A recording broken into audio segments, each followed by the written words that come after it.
India quandary. Idealism and pragmatism have long made rival claims on American foreign policy, forcing hard choice and sometimes leading to disappointment. There was a moment in the 1990s when the collapse of the Soviet Union looked to clear the way for a universal political and economic order, but that the chimera soon gave way to the more complex world we inhabit today, in which the ideals of liberal democracy, opening otherwise well-functioning democracies, sometimes seem to be in conflict with the popularity of strongman leaders, the desire for security of the forces of xenophobia or grievances. For American presidents and policymakers, this poses a challenge. It is no longer enough to champion the ideals of liberal democracy and count on the rest of the world to follow.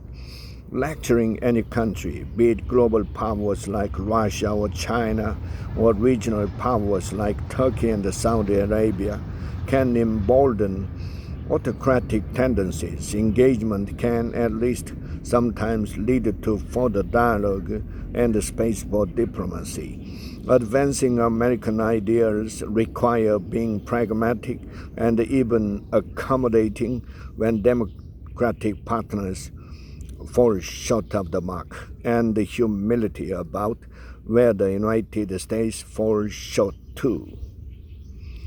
Take India and the quandary it posed for Washington, which was on display as Prime Minister Narendra Modi made a state visit this week.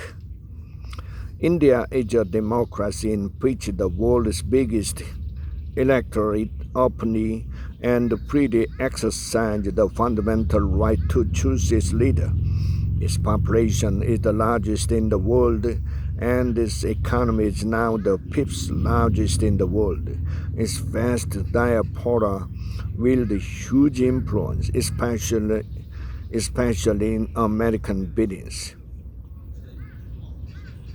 With its history of close relations with Moscow, long and sometimes contested border with China, and a strategic location in a highly volatile neighborhood, India is destined to be a critical player in geopolitics for decades to come.